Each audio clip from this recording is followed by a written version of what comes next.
জন্য আমরা অনেক দিন থেকে বাড়িতে আটকে আছি, তাই না? অনেক দিন থেকে স্কুলেও আসতে পারছো না, অনেক রকম ঘটনাও হচ্ছে না, দুষ্টুমি, মারামারি, বিভিন্ন অভিযোগ, সবই পরিস্থিতির জন্য, করোনা ভাইরাসের জন্য আজ আমরা সবাই গৃহবন্দী। কিন্তু পড়াশোনা তো চালিয়ে যেতেই হবে। ফার্স্ট সামেটিভের সিলেবাস অনেক আগেই হয়ে গেছে, সব স্বাভাবিক থাকলে পরীক্ষাও হয়ে যেত। তা সেকেন্ড সামেটিভের সিলেবাস দেখো তোমরা তোমাদের বইয়ে পেছনে দ্বিতীয় পর্যায় বলে দেওয়া আছে। তা ওখানে একটি কবিতা আছে ঝড়, সেই কবিতাটি আজকে আমি তোমাদের কাছে সামনে পড়াবো। তোমরা প্রত্যেকে বই বের করে বসে পড়ো। কবিতাটি পড়ানোর সময় যদি কারোর কোনো প্রশ্ন থাকে খাতা লিখে রাখবে, ঠিক আছে? তোমাদেরকে তো আর দেখতে পাচ্ছি না আমি, অনেক সময় ক্লাসে বোঝা যায় দেখলে যে কি প্রশ্ন হতে পারে, বা কেউ হয়তো কিছু জিজ্ঞেস করতে চাচ্ছ, কিন্তু এখানে আমি দেখতে পাচ্ছি না। তা ঝড় কবিতাটির বিষয়বস্তু সম্পর্কে আগে তোমাদের একটু বলে দিই। ঝড় কবিতাটি লিখেছেন মৈত্রেয়ী দেবী। ঝড় কবিতাটির বিষয়বস্তু হলো যে একটি শিশু তার ঝড় দেখার অভিজ্ঞতা, ঝড় কি রকম সেই বিষয়টি তার মায়ের সাথে আলোচনা করেছে, আবার বিভিন্ন প্রশ্নও করেছে, আবার সে নিজে উত্তরও দিয়েছে দুষ্টুমি করে। তা এখন অবশ্য তোমরা প্রায় ঝড় দেখছো। হঠাৎ করে আকাশে কালো মেঘ চলে আসছে, তার সাথে খুব জোরে বাতাস প্রবাহিত হচ্ছে, গাছ খুব জোরে জোরে আন্দোলিত হচ্ছে বাতাসের সাথে, বিদ্যুৎ চমকাচ্ছে, আর তখন তোমরা নিশ্চয়ই আওয়াজে একটু ভয়ও পেয়ে যাও, আমরাও ভয় পাই।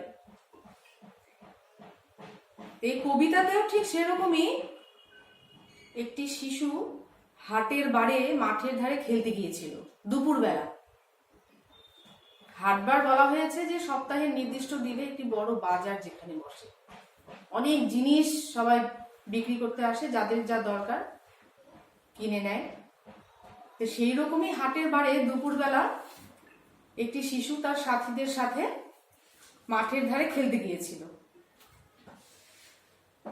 হঠাৎ করে আকাশে কালো মেঘ এসে উপস্থিত হয়, তার সাথে এলোমেলো বাতাস প্রবাহিত হয় খুব জোরে, আর তা দেখে তার খেলার সাথীরা পালিয়ে যায় এবং বলে ঝড় এসেছে, চল বাড়ি চল, সবাই পালাই পালাই বলে সবাই পালিয়ে যায়।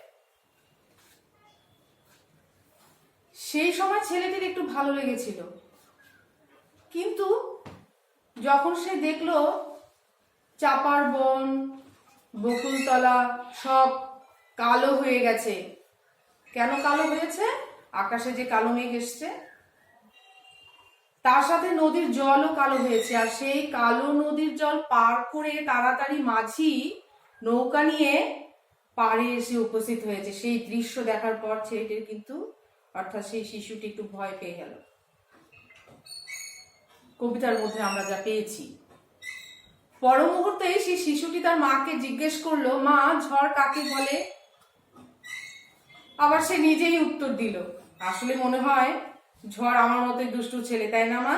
যেমন আমি মাঝে মাঝে মেঝের উপরে তোমার মেঝের উপরে কালির দোয়াত ঢেলে দেই, সেই রকমই সেই ঝড় রূপী দুষ্টু ছেলেটিও, অর্থাৎ ঝড়কে সে দুষ্টু ছেলে বলেছে, যে আকাশে বোধহয় কালির দোয়াত ঢেলে দিয়েছে, আর তার ফলে আকাশ কালো মেঘে আচ্ছন্ন হয়ে গেছে।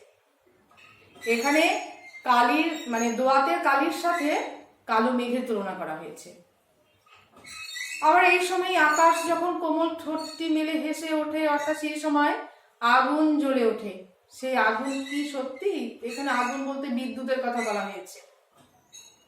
পরিশেষে দেখা গেল কবিতাটিতে আছে যে ঝড় তার সমস্ত কাণ্ড চালিয়ে যাবার পর সমস্ত আকাশ ঘুরে ঘুরে অবশেষে 7 সাগরের পারে সে পালিয়ে যায়। এই হচ্ছে কবিতাটির বিষয়বস্তু। একটু কি বুঝতে সুবিধা হলো তোমাদের? যদি কোথাও কোনো প্রশ্ন থাকে লিখবে খাতায়। এবার তোমরা তাহলে দেখো, এইভাবেই তোমাদের দেখাতে হচ্ছে সবই পরিস্থিতি। কবিতার নাম দেখতে পাচ্ছ ঝড়, কবি হলেন, মহিলা কবি হলেন মৈত্রেয়ী দেবী। এবার আমি পড়ছি, দেখো তোমাদের কোনো প্রশ্ন থাকলে অবশ্যই তোমরা লিখবে। ঝড়, মৈত্রেয়ী দেবী। ওমা সেদিন হাটের বারে মাঠের ধারে করতে গেছি খেলা দুপুরবেলা। দেখো এখানে কিন্তু সেই দুপুরবেলার কথাই বলা আছে, মাঠের ধারে খেলতে গেছে। এমন সময় এলোমেলো কোথা থেকে বাতাস এলো।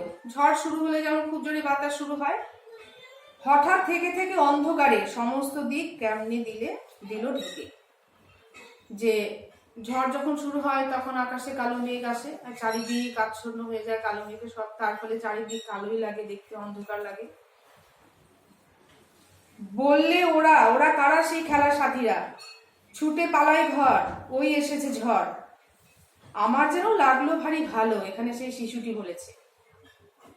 চেয়ে দেখি আকাশখানা এক্কেবারে কালো, কালো হলো বকুলতলা, কালো চাপার বন, কালো জলে দিয়ে পারি আসলো মাঝি তাড়াতাড়ি।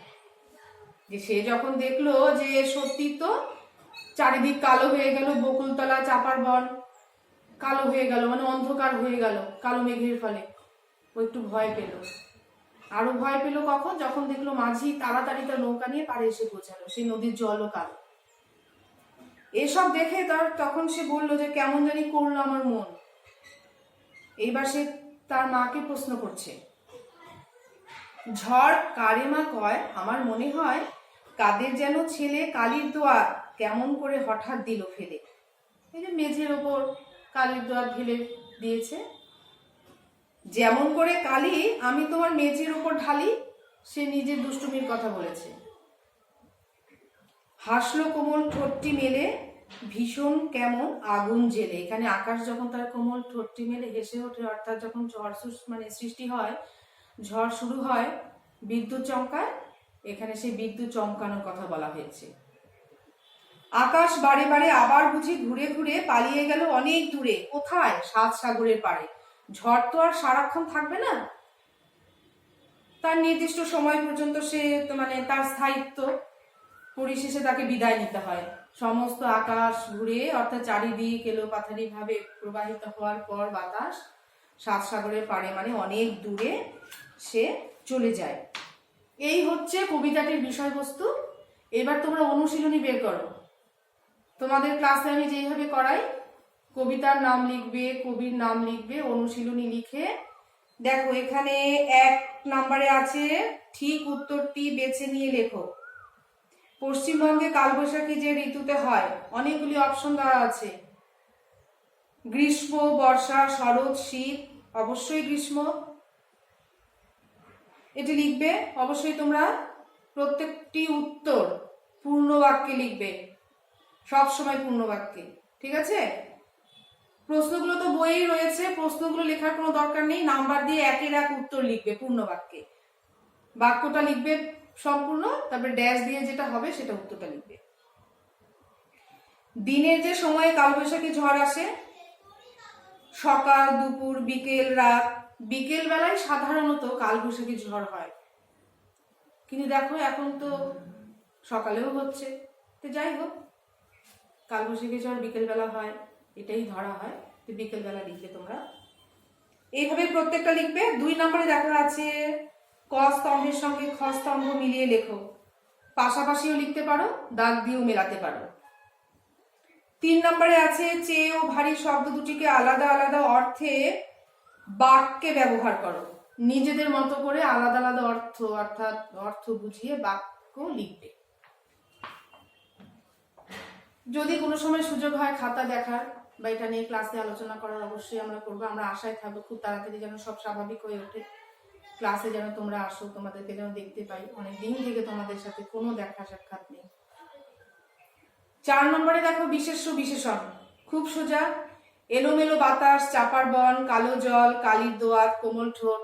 খুব সোজা না? এখানে তো বিশেষ্য আর বিশেষণ একসাথেই রয়েছে। যে বাতাস কি রকম বাতাস, কেমন দিয়ে প্রশ্ন করে যে উত্তর পাওয়া যায় সেটা বিশেষণ। তাহলে বাতাস হবে বিশেষ্য, বিশেষণ হবে এলোমেলো। এইভাবে সবগুলো লিখবে। পাশাপাশিও লিখতে পারো, আবার নিচে দাগ দিয়েও লিখতে পারো। 5 নম্বরে কি আছে, ক্রিয়ার নিচে দাগ দাও। পুরো বাক্যটা হ্যাঁ লিখতে পারো, পুরো বাক্যটা লিখে নিচে দাগ দিতে পারো, দাগ দিয়ে ক্রিয়া লিখবে। প্রথম বাক্যতে আছে কোথা থেকে বাতাস এলো, এলো লিখবে ক্রিয়া। আসলো মাঝি তাড়াতাড়ি আসলো। 5-এর 4 নম্বর দেখো, পালিয়ে গেল অনেক দূরে। এখানে দুটো ক্রিয়া আছে, একটা অসমাপিকা একটা সমাপিকা। তোমরা দুটো ক্রিয়ার নিচেই দাগ দেবে, শুধু পালিয়ে নিচে দাগ দেবে না। চেয়ে দেখে, এটাও ঠিক একই রকম। 6 নম্বর দেখো, বেমানান যে শব্দ তার নিচে দাগ দাও। হাটবার, মাঠের ধার, দুপুরবেলা, ঝড়, কালি। কালি হবে তাই না, সবই তো ঝড়ের সঙ্গে যুক্ত, কালিটা আলাদা। এখানে কালির নিচে দাগ দেবে। এইভাবে করবে তোমরা সবগুলো, ভুল হয় হোক, চেষ্টা করবে, নিজেরা করবে। তারপর রয়েছে 7 নম্বর, অন্ধকার শব্দটির মতো দন্তা নয় ধয়ের প্রয়োগ রয়েছে এমন 5টি শব্দ তৈরি করো। এটা কারোর সঙ্গে কারো নাও মিলতে পারে, যে যার মতো লিখবে। যেমন হতে পারে রন্ধ্র, অন্ধ, গন্ধ, বন্ধ ইত্যাদি।